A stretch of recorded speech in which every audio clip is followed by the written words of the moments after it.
This government meeting is brought to you by Eastworks and our local cable subscribers.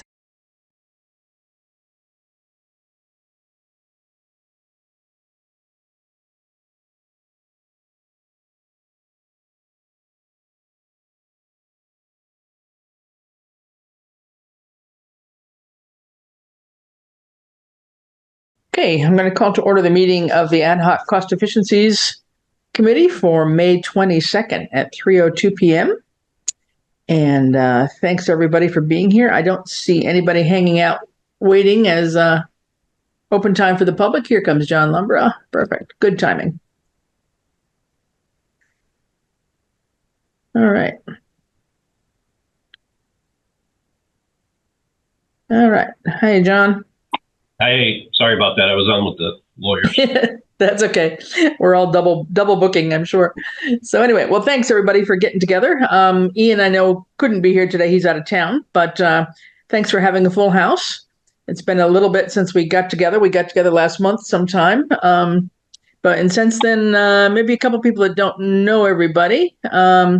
Reggie Green is our new Finance Committee representative. So Reggie was elected to the Finance Committee, one assumes, yesterday. You'd been on before as an appointee, but we hopefully got it through the election yesterday. So congrats. Thank you for being part of the Cost Efficiencies Committee from the finance point of view. And Bob Riggs, welcome. Haven't seen you in a bit. We've all been out of touch, so glad you're back around. So with that, and we have our Cost Efficiencies members today, but also a guest. Randall Kemp is here, our town well, let's see. We'll call you the, today's the transfer station superintendent. How's that? Since we're going to talk about that. But let me just pull up a couple quick things to get rid of some old business here.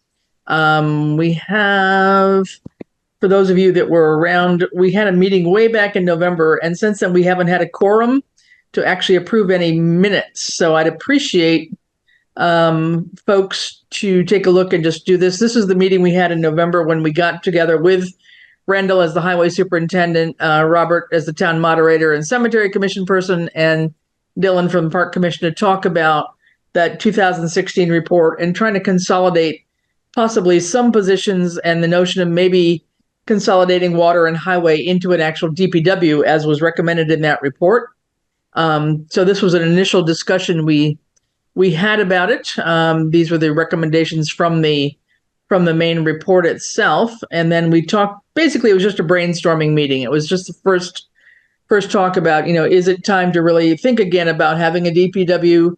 The idea came up many years ago and then didn't go very far, but maybe as we face challenges today, it's time to bring that back up. So we talked a little bit about advantages and disadvantages, but decided that was more of a longer term project. It would be something that we would be working on and think about how we might put forward a year from now, because a whole lot more research would have to be done on it, because right now a lot of work is being done by volunteers, and by consolidating two committees, it may end up being that results in more paid staff. So we might not be doing anything on a cost basis. We might be more efficient time and production wise, but not necessarily cost wise. So if anybody would be so kind as to put a motion forward to approve the minutes of this meeting that might have been there.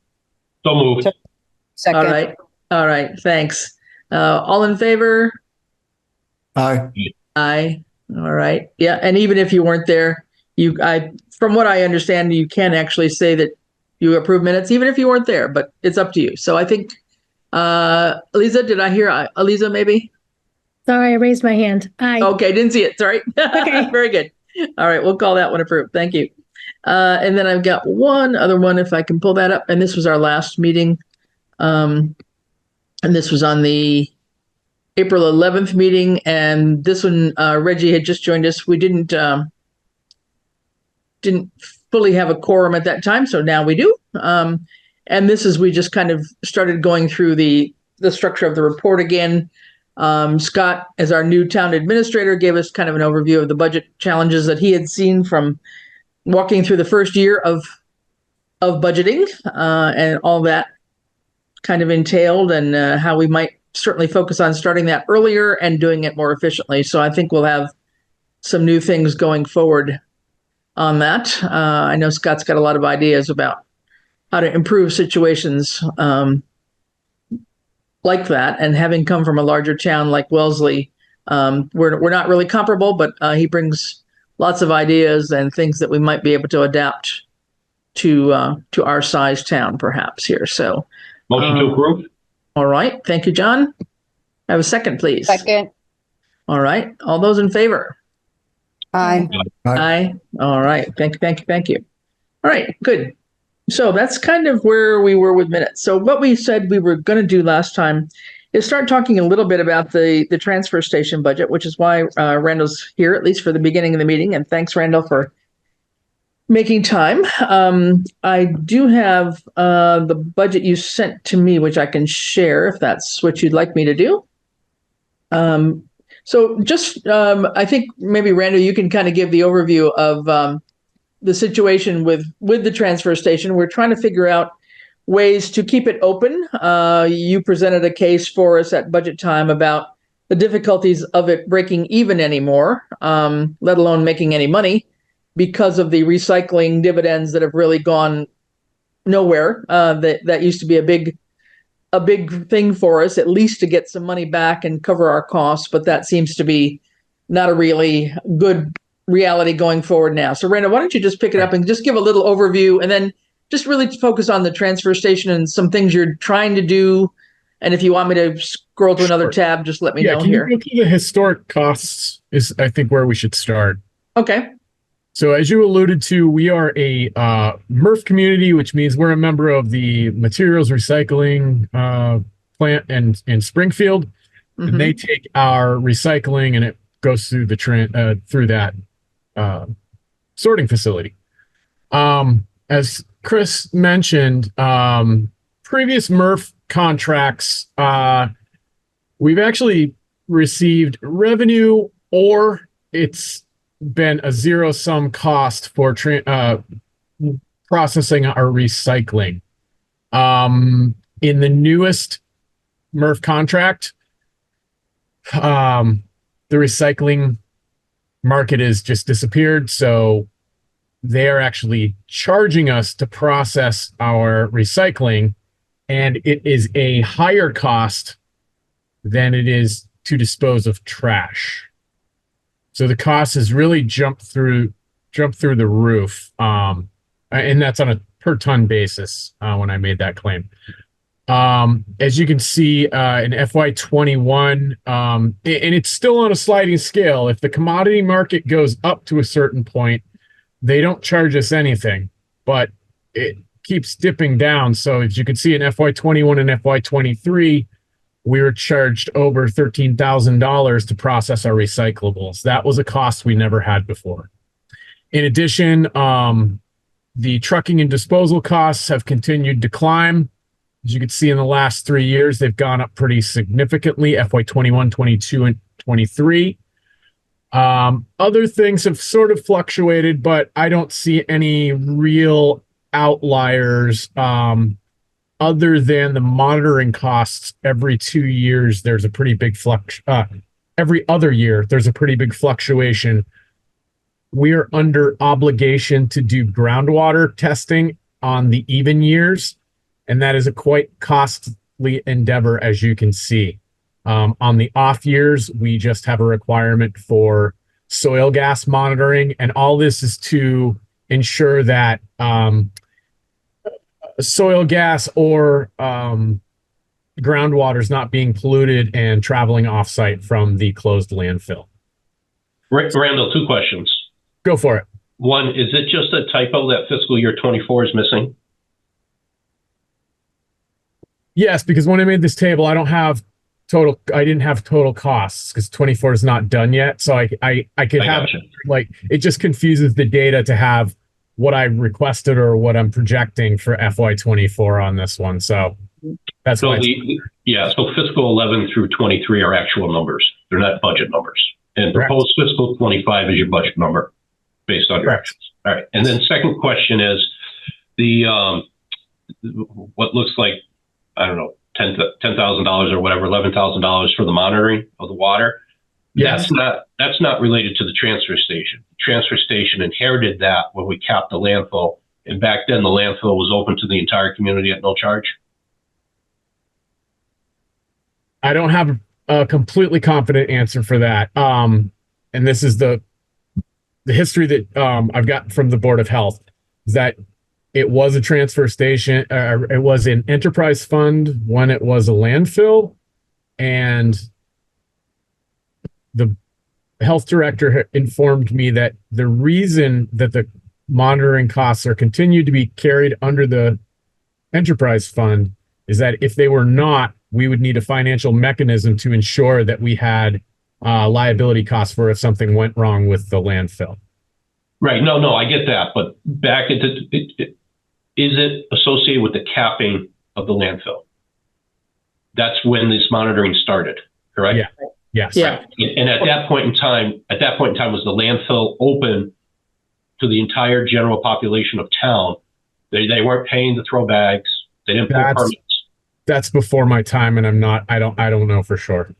I think in general, John, I think I would agree with that. Having lived here a long time, I don't remember us way back when paying fees, and it was just people brought anything and everything to the landfill, and God knows what's buried there, frankly. Yeah. But I don't remember what year it was capped, though. Randall, do you know that? I want to say it was in the mid to late 90s. Again, 90s. I was thinking, yeah. Yeah. Okay. But based on that understanding, I mean, I do think it's a town expense. Whether it's in the enterprise account or not, I mean, stay in the enterprise account, therefore it's covered under liability. But we should, whether we normalize that number, divide it by 2, and just put that money in every year, or every other year, put that money in. I do think that is an inherited expense that the general populace of the town should be responsible for, not just the current users. Which is what we're trying to do. Not to complicate it, but there is a monitoring expense for the transfer station. We have to fill out an annual report every year. So that is also in that compliance line. I certainly could separate that out, but right now it's a combined service agreement with the consultant that does both for the transfer station and the capped landfill. Mm-hmm. But the majority is for the testing requirements for the capped landfill. Right. Maybe $2,000-$3,000 for the annual report for the transfer station. Mm-hmm. Right. And in this year's budget that we just passed, didn't we take $45,000 of general fund money and put it into the transfer station? Right? Wasn't that in the article?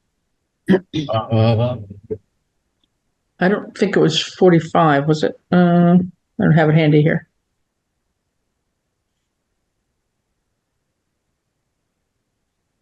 Because your total's your 32,000. 30. Yeah, I was gonna say maybe 30 or something. 31,920. There was that kind of floating line that we weren't sure what it was at first. Oh yeah. See, I think I had the warrant that I printed over, and then so I'm gonna go to the one I grabbed at town meeting.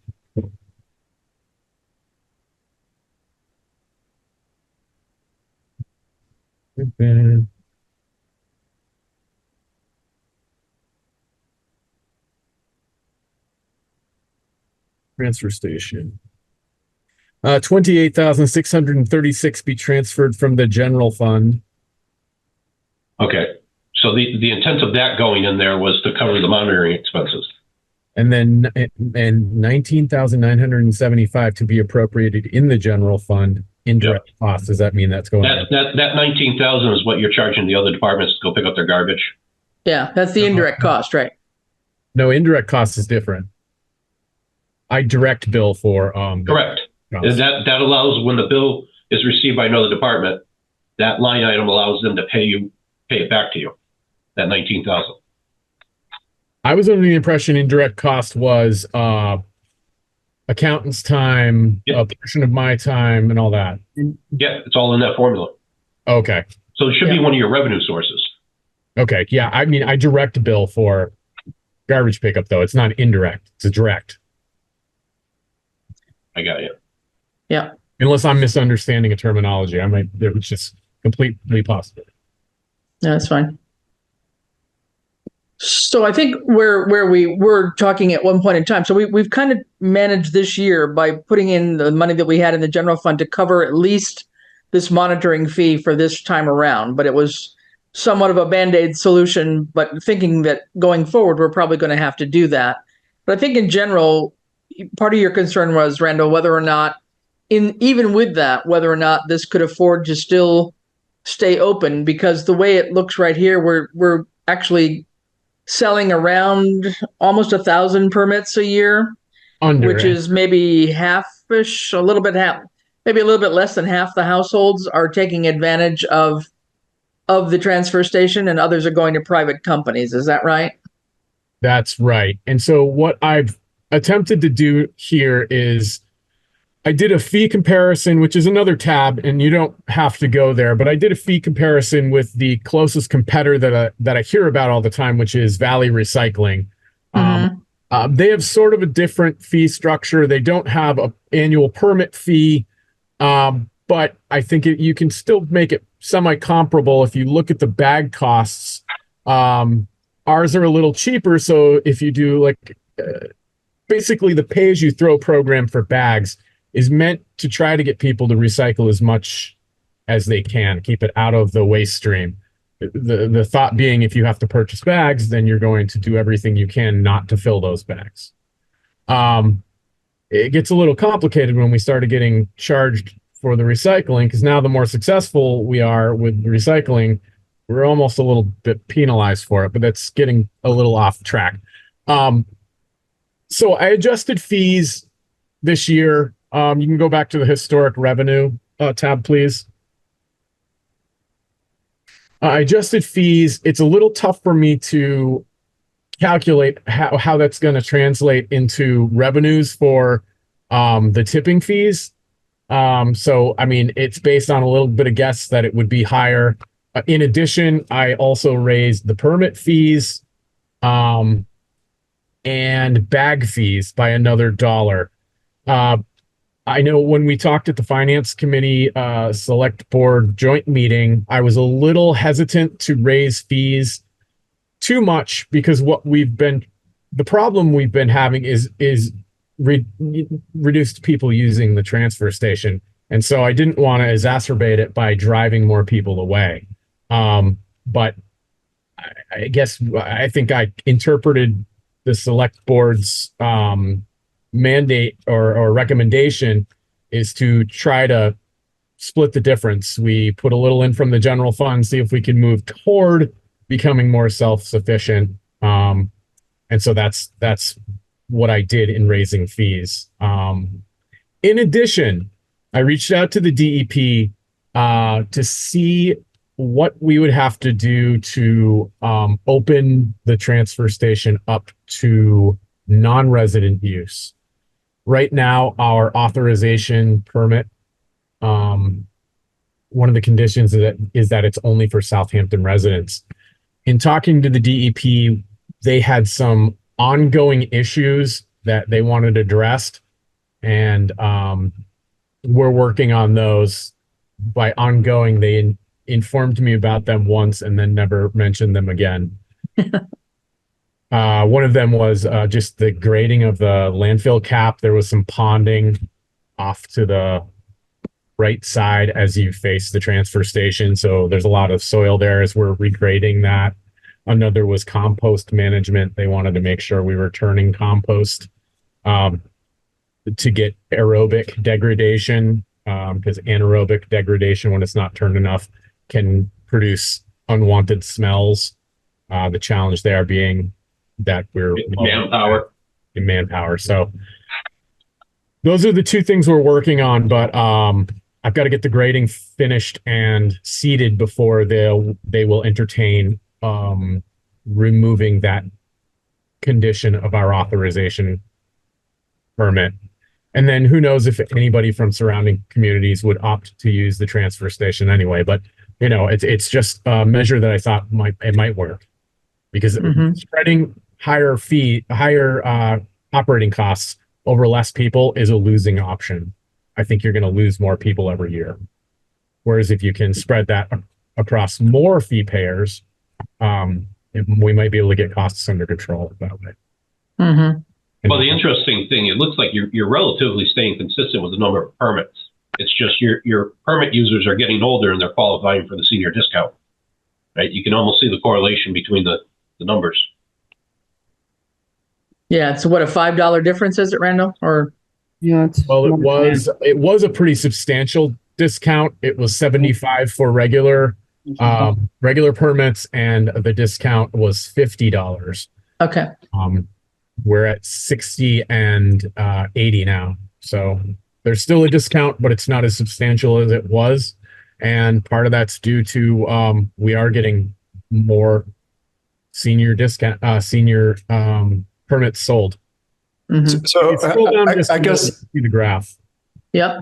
So Reggie, go ahead. I would question, this is new to town, so I know there's more to it, but I would question having a senior discount at all. I mean, it's somewhat discriminatory, and there's an assumption that seniors have less money than younger people, which I think is probably erroneous. I mean, I don't know why we do that. The hauling companies don't do that. They don't, but I think there is a little. I don't know. There was a senior discount when I started here. I actually thought it was a good thing. Well, right, but it's $12,575 of lost revenue. Yeah, I mean, it's not a huge amount, but we sell more senior discounts than we do regular permits. I would almost go, because it has been there in the past practice, that also might be a decision that we as a town decide we want to keep there as a perk. So therefore, you shouldn't be losing the revenue on it. Because let's go the other way and say it's one price for all, right? And there's going to be, and I'm sure there's some regular families that are going to have a hardship. If that's the hardship, we do have the almoners program. We do have ways, to go through the process to get it. I don't know. But I think too, if you look back and if somebody wants to say something, just raise your hand so I can see you here. I'm not catching everybody. So Bob in particular, or Scott, I don't see everybody on my screen. I think the part of the issue is, though, that it's actually a lot of the quote unquote older people in town that actually are faithful users of the transfer station, whereas many of the younger people that are in town, if I listen to a couple people that are on other committees with me, they have no particular interest in the inconvenience. They see it as an inconvenience to go to the transfer station, certainly even on a Saturday, when they've got other things to do on the weekend with kids and whatever else. And they would rather just have the curbside pickup. And that's where I think there's somewhat of a demographic split in terms of the ability and the willingness to use the transfer station. Which is interesting, Chris, because even one of our fellow select board members, that was their argument. It's not convenient for me. I'm going to pay the extra price. But like, $75 for the permit, however many bags you go through, they're $1.25, whatever they are now. Mm-hmm. Even in my own household, we're not paying more than $400 a year to use a transfer station. Mm-hmm. And I've got messy kids. I mean, there's five bags, but to Randall's part, I also have 5 recycling buckets coming with me. But I just can't fathom. You could get this service for under $500, or you can spend $175 a month to get the curbside pickup. Yeah. Okay, Bob. I'm just going to say, I think one is seniors have more time to use this. I don't think it's a money issue. I think, I'm a senior. If I had to pay more to get the permit, I would do so and not think anything of it. I think it's reasonable to have our trash picked up. And we asked for a smaller recycling bin because it's just 2 of us. They only seem to have one size trash container. Through, trying to think of who's the biggest vendor in town that comes through. It's probably USA. Yeah, but all right. And there's Corcella also? Corcella, USA, I believe there's another one I see all this. Oh, just to give you an example, to have our trash picked up here was $950 a year. So we finally just said to heck with it, and we'll just go to the transfer station, which I can't believe I didn't do 10 years sooner. Mm-hmm. So this is much cheaper, and it's fairly convenient. So I don't think there's a problem in raising the rates or getting rid of a senior discount. I mean, you'll hear mumbling because anytime something costs more, no one's going to be happy about it. But I think it'll be quickly settled. Mm-hmm. Yeah, Reggie, you've done some research too on looking at the trash haulers coming in. Yeah, we called most of our neighbors have their trash picked up. I think there might be one that doesn't. And it was $48 a month for 96 gallons of trash. So they're very big bucket. And the small bucket, which is 45 gallons, was $44 a month. So the deal at the transfer station is still much better than that. Mm-hmm. You know, when you figure, we're a 2-person household. We do one bag a week, one of the 30-gallon bags a week. So that costs us about $26 a month, even when you figure in the fee, the annual fee. So I think there's room there. That's really what we're competing with, is what the private haulers are doing. Right.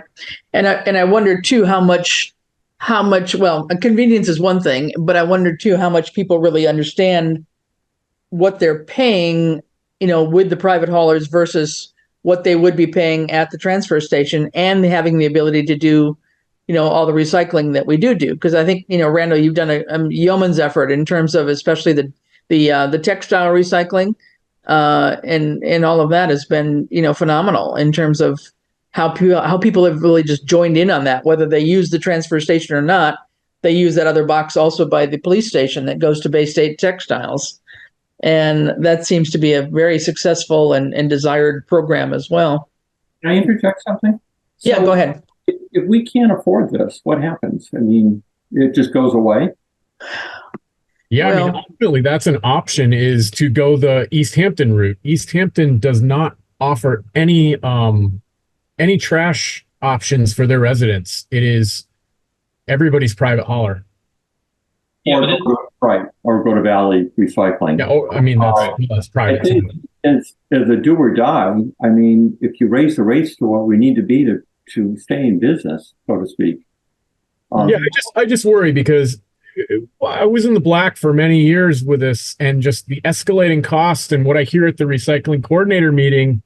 I don't want this to keep going negative, and then it look like I don't know how to manage costs. I'm recognizing that there are trends here, the decreasing usage and increasing cost, and I just want everybody to be aware on the same page as to whether we feel it's a service that's worthy of supplementing general funds. And I'm here to tell you what I'm doing to try to combat cost increases.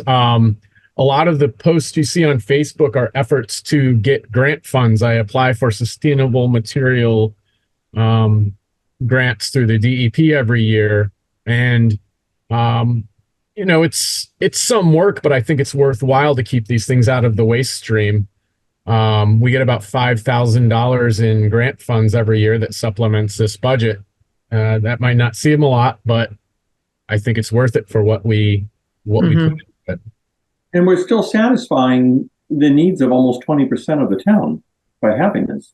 Yeah, and I'm not sure what private haulers do. If you have, what residents do who utilize private haulers, if you have a couch or a mattress, or do you take those to Valley Recycling, or can you leave them right next to the road? I mean, I think we offer a good amount of services for just about everything you need to get rid of.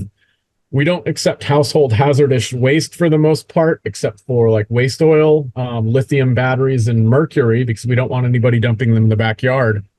But we don't. Well, and I think that's the concern, right? If we suspend the service and if we got to that far, and are we just shifting the cost more to highway now because there's going to be bags of trash all up and down the streets?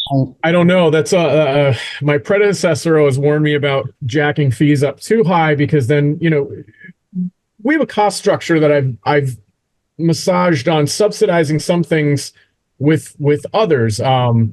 For the longest time, we didn't charge for waste oil because it's a pretty easy thing to dump outside. So we didn't charge anything for it, even though it's pretty costly to get rid of. So you spread that out and subsidize it with other things. Mattresses, the same thing. If it went up too high, we were afraid we'd be picking more of them up on Foamer Road. We always pick up a couple either on Mountain or Foamer every year that people just don't. It's always a challenge, but ultimately the transfer station should be self-sufficient.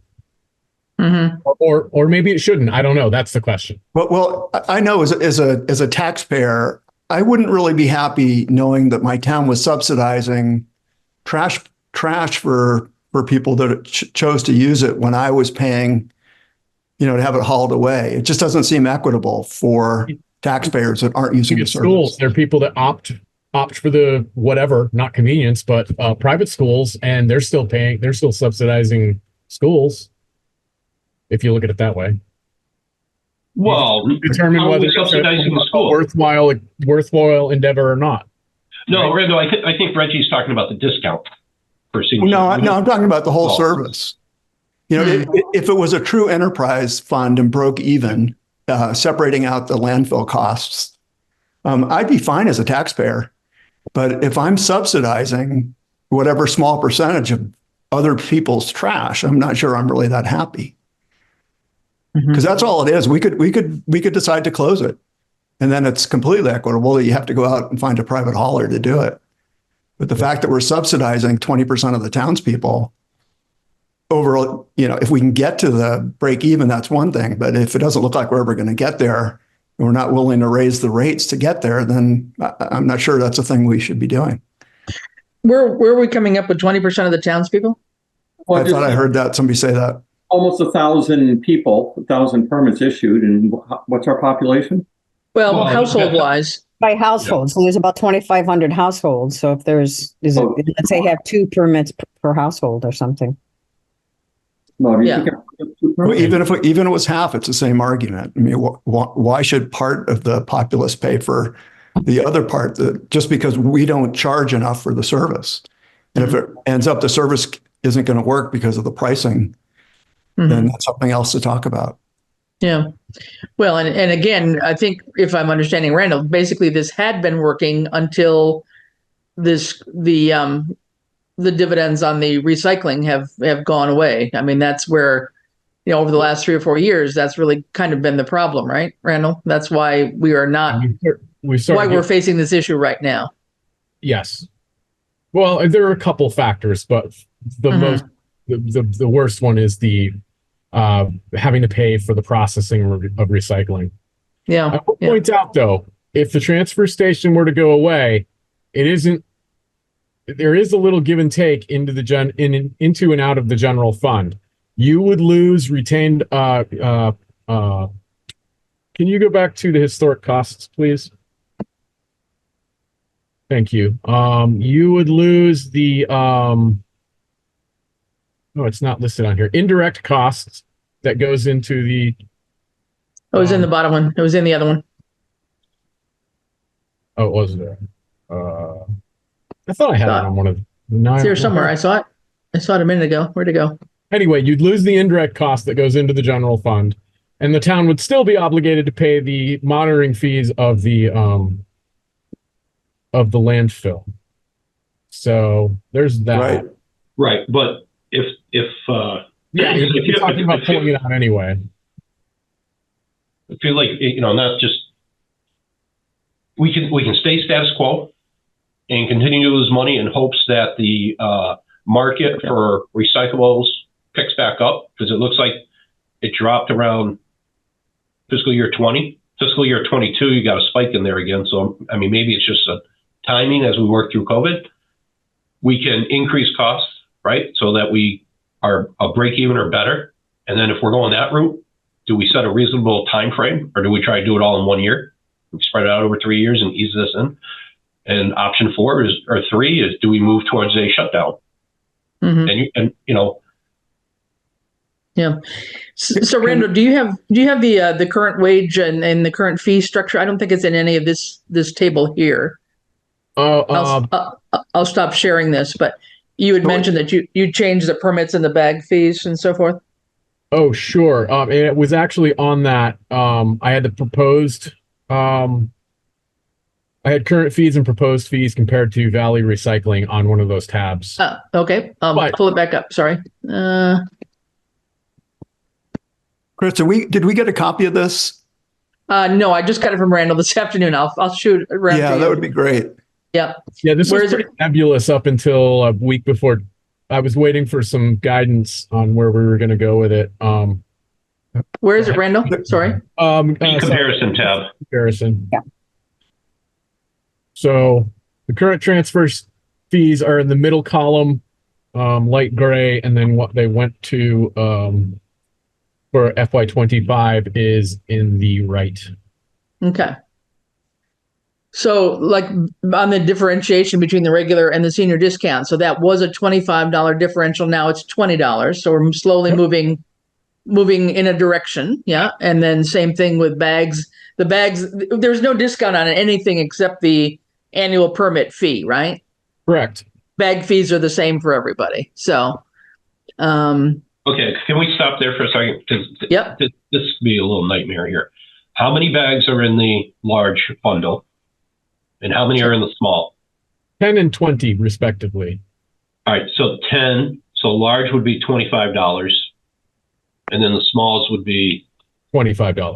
$25. All right. 25 for each. Yeah. mhm. Yeah, I'm not going to make it $3.99. You Yep. have to have it some sort Yeah. of easy to. Yeah. Right. And probably people would come and get a refill of their bags 2-3 times a year, maybe. I mean, I don't, depends on the household, right? So, Yeah, Once a month. Yeah. Come okay. on. depends on your Household of volume. one, household of five. Exactly.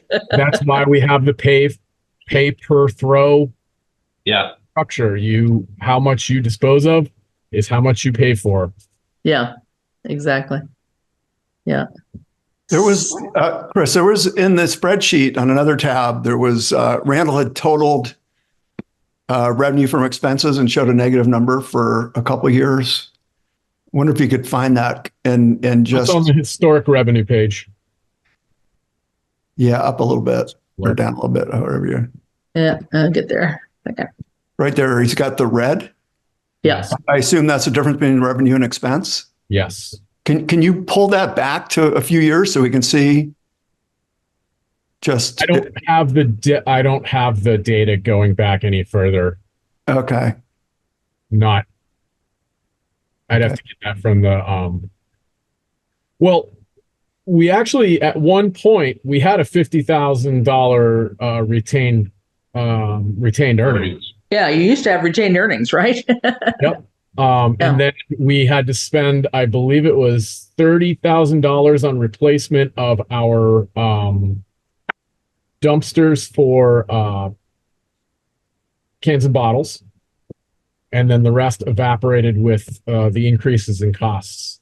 So what's missing here is in fiscal year 22, based on what you have here, what was your July 1st retained earnings number?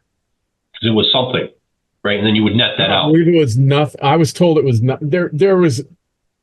We had a change in the accounting personnel in the last couple of years. So I went from a period where I was very confident with the numbers, and then we had someone in there for a little while. Not sure what happened, and then Bradley's in there now, and we're getting back to figuring things out. Okay, so what audit did we just get? And this is a Chris, but isn't it 22? Yeah, 22. 22. There's a page in that audit that's going to have the retained earnings number. Yep, we can take a look at that. It might be zero. Okay, yeah, I was told I had none. Okay, but let's see what the audit says. Yeah, Okay. we'll take a look. We just got that in. We have a draft report. Yep. Because that tells me that the starting retained earnings for the next year would have been a negative $33,000. So my question is it negative 33 plus the negative 28? Is this a rolling number or is this just an individual number? I couldn't get a clear answer on that.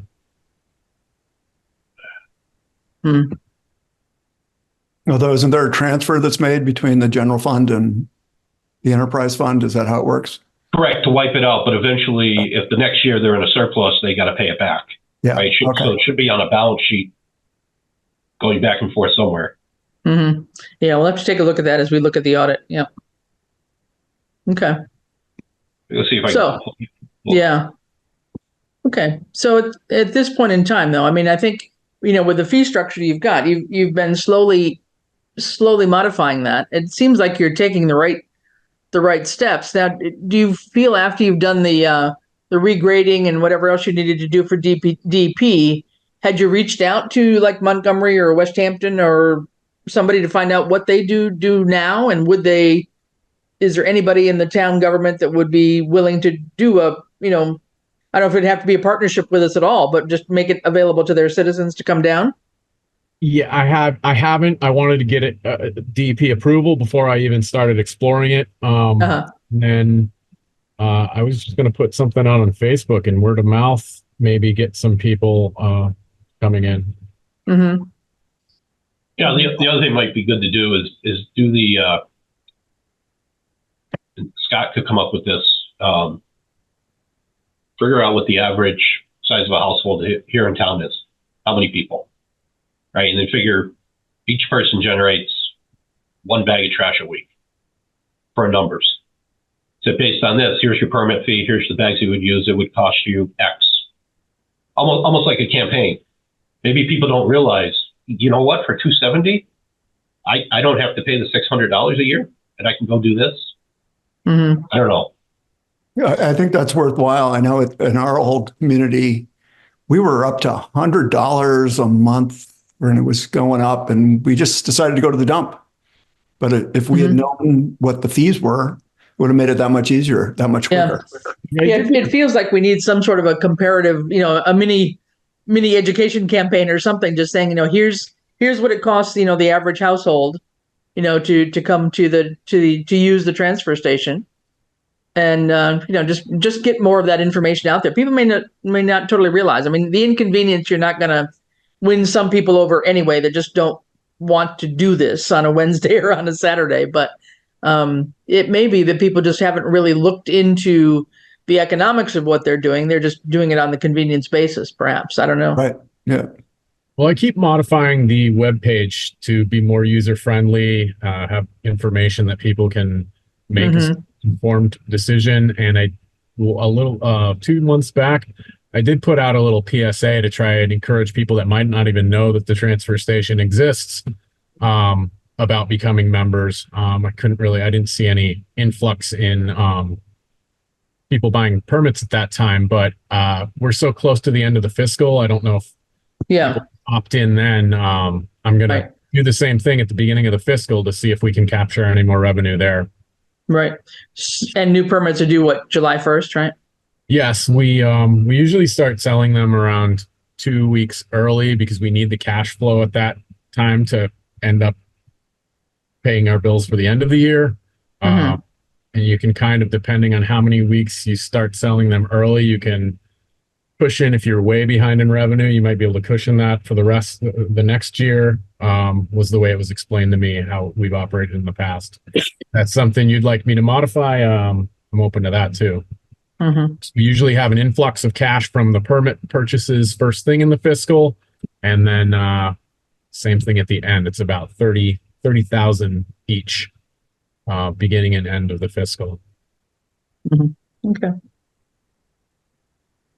All right. So anybody have any thoughts? It feels like we're sort of on the same page of trying to see how we can keep this operational rather than closing it down. That would be a last gulp effort from what I'm understanding here. But I think one of the things as we've started to do this year is to take out and absorb that monitoring fee of the old landfill, that $30,000 or whatever. That does seem like it should be a town cost. And, however often, if it's every other year that we have to pay that amount of money, we need to just plan for it and budget for it rather than making that be part of the enterprise fund of the transfer station. I don't see how that makes any particular sense. John?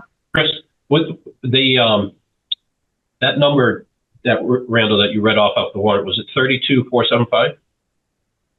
I'm sorry, which number are you referring to? Off the town warrant. Was it 32,475? I'd have to look at it too. I can pull it up somewhere, but I don't have it right handy. Hold on. Let me see if I can. Hang on. Let me see if I can find it real quick too. Oh, how did I not? Okay. I had 28,636 to be transferred from the general fund and 19,975 to be appropriated in general fund. Indirect costs. So indirect costs should actually be going into the general fund, not. Yeah.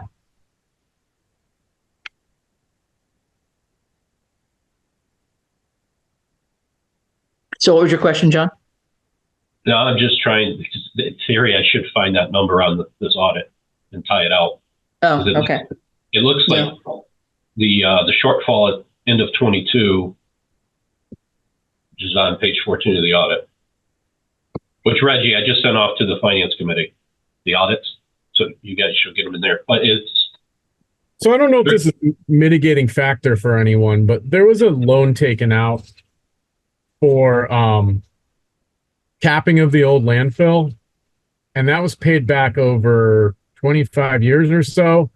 Those 25 years, all of those costs for payback were paid by the rate payers of the transfer station. I don't know if anybody's aware of that, but that was a transfer station expense. So if you're gonna, really look at the value of this, that was something that was approved by the rate payers, not the same ones that are using it today. Not all of them, but that was only paid by the people using the transfer station. Is that what you're saying? Yeah. Wow. I believe it was to the tune of 26,000 a year, or at least towards the end. I know it fluctuated based on principal and interest, but okay. Did not know that. I can pull up some of my old budgets and give you some numbers on that if you'd like. We can look at that another time, maybe, and just delve into that, maybe offline, just to have that information. Fact to make it more complicated. No, don't need to make it more complicated. Yeah. Okay. I was just going to ask a procedural question. Ultimately, who's responsible for setting rates for the transfer station? Is that something that Randall does, or is it ultimately the select board? Yeah, it's basically Randall. I mean, oh no, it's not. No, it's not. It's his recommendation to the select board, and the select board must take the vote. I know. But I mean, Randall proposes them. Help that question, you're going to get a very different answer as well. Yeah.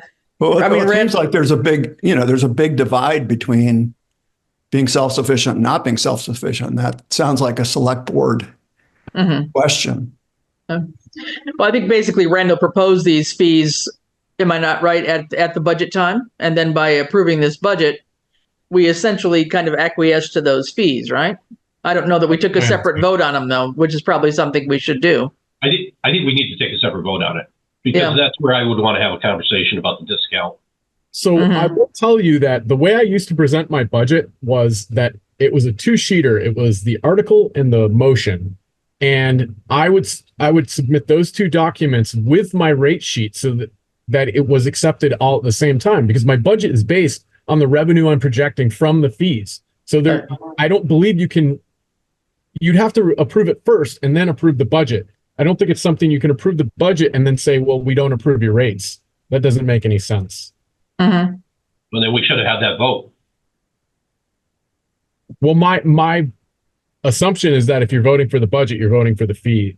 But my pushback on that, Randall, is where's the transparency? Where was the notification to the public? I'm submitting to you at the same time I'm submitting my budget for you to review.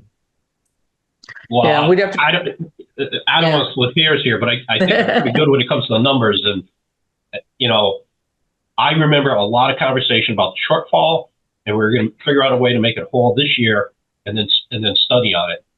A what? A what now? Truck fall? Shortfall.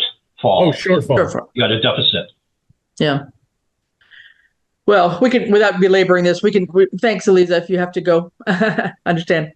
If maybe we need to go back and just review how we dealt with that at the budget time. John, I don't recall us taking a separate vote on the rate fees that Randall was proposing. So we probably need to go back and take a look at that if we, we may need to ratify it or something.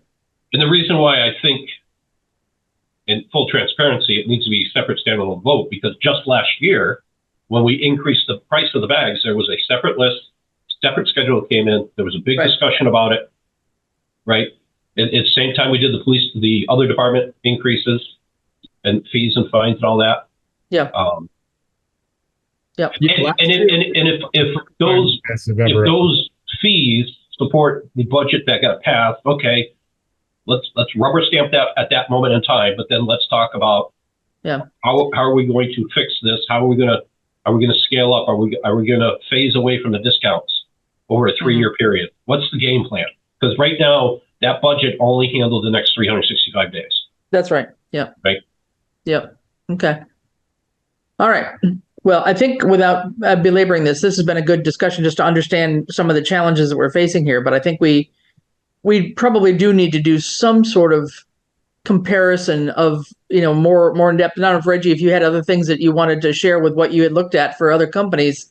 It seems like the transfer station cost-wise is still the best thing for most residents if they were willing to take it. If they want to use it. Yep. No, I agree. Yep. Because we're subsidizing it. What? Because we're subsidizing it. Yeah. Well, that's exactly right. It's a great deal, and it's probably too good a deal. Mm-hmm. It's fun to go to the dump. I love going to the dump. Bob? I agree with John that it should be a select board decision, to review the rates and the long-term plan. I like that too. And I agree with Chris that with or without the transfer station, that monitoring needs to get paid for. It should be a town expense. Mm-hmm. Okay. All right. Well, those can be subsidized Randall's budget a little bit there. Yeah. Well, and we can take a look at this idea of having had to pay the loan money out of that too, because if that had been able to be somehow funded elsewhere, I don't know, that could have given you a little bit of savings, to a little cushion at least. But go ahead, Randall. Yeah, that would have been a huge cost. I don't know what the total number was, but even if you look at it round numbers, 25,000 for 25 years, it's walking around money. Yeah, really. I mean, I agree. It's real money, but it is a different group of people, and it's in the past. I'm not sure it's relevant to the conversation today. Mm-hmm. Okay, valid point. Yep. Okay. Well, the other thing that I was going to try and talk about, but Scott had to leave, unfortunately. We were going to take a look, and we can do this next time. Both the town administrator bylaw, which I'll just throw it up on the screen if I still have it here. If I do have it, I may not have. It may have gone away on me here. Sorry. Never mind. I had it here somewhere. But the town administrator bylaw, if we were to think about going forward with other steps about changing potentially our form of government, our current town administrator bylaw is pretty minuscule in terms of its detail. I did send it around in that email I sent you, so you have it in that email. And then I'm sorry, I sent around the personnel bylaw. I didn't realize that the entire personnel book was attached to it.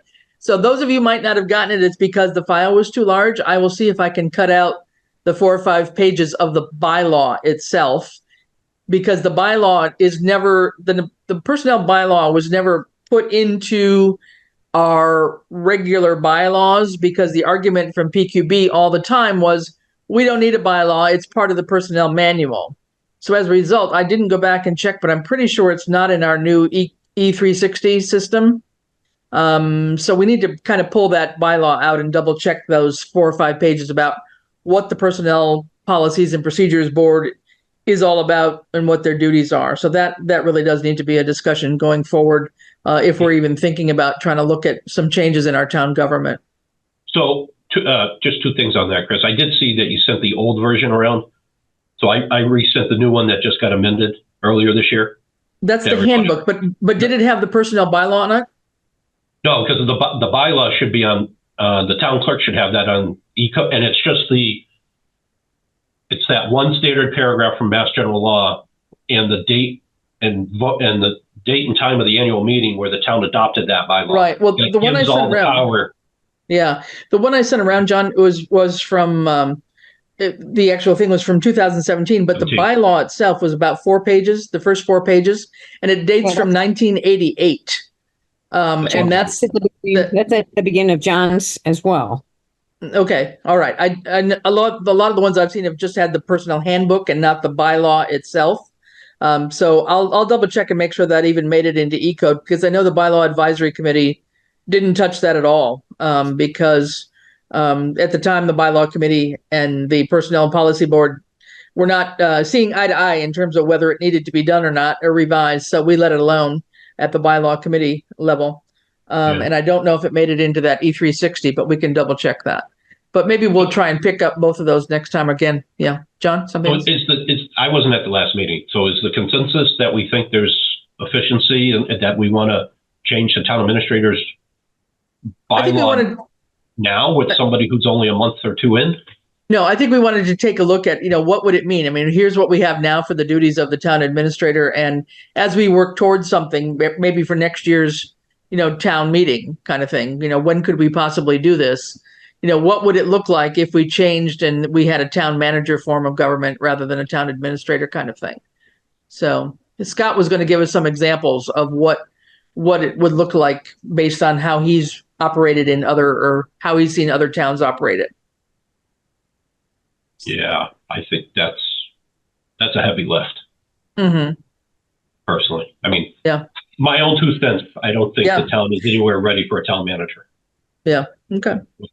With 120 volunteers on committees that want to have their own individual says to make somebody a lack of a better word, a dictator, that would be a big change for some. Maybe it's the right course. Yeah, I don't know. Well, again, it just goes back to taking a look at the recommendations of that 2016 report. How do we move toward certain things that can be more efficient and more useful, I guess, in town. And some of those we're talking about, the elected bodies versus the appointed bodies and all of those kinds of things. And so that's where we try to take a stab and just see what it meant. But open to ideas. It's a little bit of a function of how well Scott does.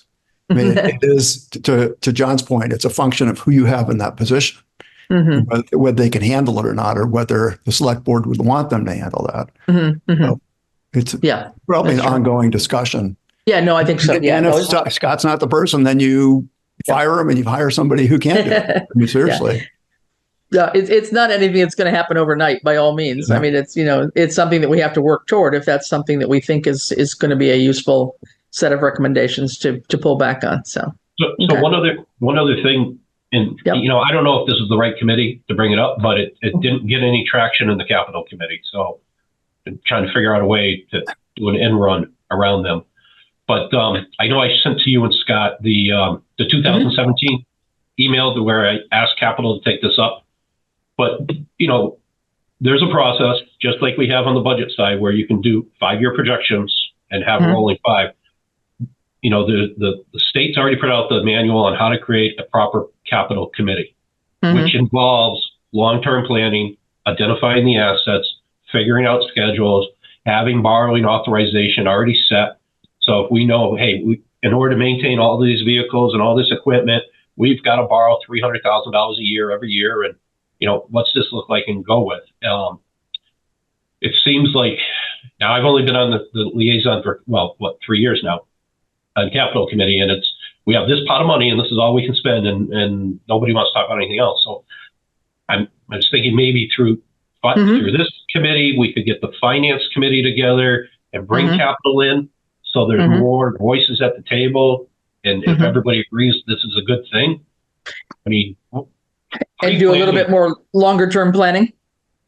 Again, we spend so much time at the select board level with a 365 window. That's it. Right? Yeah. We even joked at our last meeting that we're going to start the budget right away. Right? We're not going to wait. But we've somehow got to figure out a way to spend time looking 2, 3, and 5 years out. Yeah, I agree. And I think, with Randall here, and I'm sure with Ian and the fire chief as well, I mean, our larger groups are definitely looking at their overall capital plan. Most of them have got a 5 or a 10-year, vehicle replacement plan and all of that kind of thing. But it's all kind of at the individual department level, I think, and trying to, put it together in one bigger picture. And what does it really mean for the town? And, when are we going to need to schedule whatever, replacing the ambulance or whatever it might be? And what is that going to potentially cost us? And how do we think about getting ready to finance it?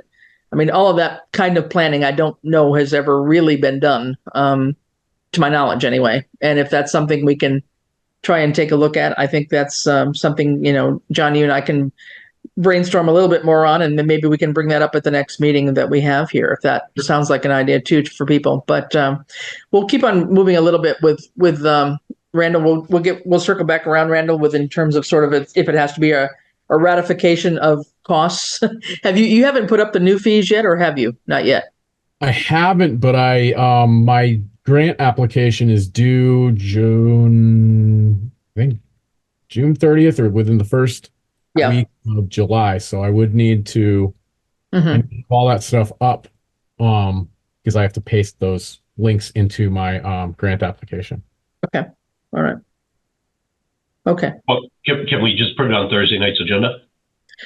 Probably better. I mean, we're going to meet again on the early part of June. We could do it on the, it might be, well, we could maybe under any other business, I guess we could. Yeah. I mean, again, you want to, if we can get it up by June again, I'm right now in my mindset, let's just rubber stamp what he had in there. There was a miscommunication. Okay, do that. But we still need to have that conversation on how we're going to do this. But if we get it done Thursday, then Randall can at least give 30-day notice. It's June 1st, June 30th, right? Of the price changes. I'll start selling the permits early. Yeah. I'm gonna have that information anyway. Just a thought. Okay, good point. All right. Okay, well, I think with this, let us get through today. Any particular timing that's good for people? I think Wednesday afternoon seems to be working for most people. If we pushed it out a little bit to like a June 19th or something, does that sound possible? Or when do people take off? That's a holiday, Chris. The 19th is? It's Juneteenth. Oh, yep, you're right. Well, there you go. So not how about June 26th then? Sounds good. Does that work for anybody? That should be good. Okay. Well, let's tentatively say June 26th, and we'll get a meeting scheduled at the same time. All right. It's good. I missed the third of the meeting because I had F-15s flying over my house. I believe it. Yeah, I know. It's tough. Okay, I'm losing my voice. Yes. So now take a motion to adjourn. So moved. Second. All right. All in favor? Aye. All right. We are adjourned at 4:04.